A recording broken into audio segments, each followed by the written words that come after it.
रामोशी समाज आणि पेशव्यांमधील मतभेद. उमाजीराजे नाईक आणि पेशव्यांमधील मतभेद मुख्यतः 1803च्या आसपास उद्भवले, जेव्हा दुसरे बाजीराव पेशवा इंग्रजांच्या प्रभावाखाली आले होते.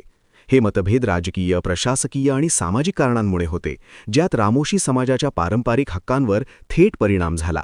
पार्श्वभूमी: उमाजीराजे नाईक यांचा जन्म 7 सप्टेंबर रोजी पुणे जिल्ह्यातील पुरंदर तालुक्यातील भिवडी येथे रामोशी बेरड समाजात झाला. त्यांचे वडील दादोजी नाईक खोमणे हे पुरंदर किल्ल्याचे वतनदार म्हणजे रक्षणकर्ते होते. शिवाजी महाराजांच्या काळापासून रामोशी समाजाला गड किल्ल्यांच्या रक्षणाची जबाबदारी होती आणि त्यांना वतने, इनामे, ताम्रपट देण्यात आले होते. रामोशी लोक गावांच्या रक्षणात म्हणजे बलुतेदारी म्हणून सक्रिय आणि डोंगर किल्ल्यांच्या रखवालीत सक्रिय होते. यामुळे त्यांना पारंपरिक हक्क आणि उपजीविका मिळत असे. मतभेदाचे मुख्य कारण: 1803 मध्ये इंग्रजांनी दुसऱ्या बाजीराव पेशव्यांना पुण्यात स्थानापन्न केले. बाजीराव पेशवा इंग्रजांच्या पाल्य म्हणजे अंकित म्हणून काम करू लागले. त्यांनी इंग्रजांच्या सल्ल्यावरून पुरंदर किल्ल्यासारख्या महत्त्वाच्या ठिकाणांचे संरक्षणाचे काम रामोशी समाजाकडून काढून घेतले आणि आपल्या मर्जीतील लोकांकडे सोपविले. यामुळे रामोशी समाजाचे वतने, इनामे, जमिनी आणि बलुतेदारी हक्क जप्त करण्यात आले. रामोशी लोक उपासमारी आणि आर्थिक संकटात सापडले.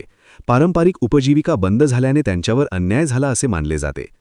उमाजी नाईक आणि त्यांच्या समाजाने याला कडाडून विरोध केला. रामोशींनी पेशव्यांकडे अनेक वेळा अर्ज, विनंत्या केल्या, पण दखल घेतली गेली नाही. पेशव्यांच्या या निर्णयामागे इंग्रजांचा प्रभाव होता, कारण इंग्रज मराठा साम्राज्यात आपली सत्ता मजबूत करीत होते. यामुळे उमाजी नाईकांना पेशव्यांचा कारभार अन्यायकारक आणि इंग्रज समर्थक वाटला. उमाजी नाईकांचा प्रतिसाद आणि पुढील घटना. उमाजींनी पेशव्यांच्या या अत्याचाराविरुद्ध प्रारंभी संघर्ष केला. ते रामोशी समाजाचे नेता बनले आणि गरिबांना लुटणाऱ्या सावकार, वतनदार यांच्यावर धाडी घालू लागले. नंतर 1818 मध्ये पेशवाईचा अंत झाल्यानंतर म्हणजे बाजीराव द्वितीयच्या पराभवानंतर उमाजी नाईकांनी इंग्रजांविरुद्ध अशस्त्र बंड पुकारले. ते आद्य क्रांतिकारक म्हणून ओळखले जातात. त्यांनी 1826 पासून सुमारे 14 वर्षे इंग्रजांना सळकी पळो करून सोडले.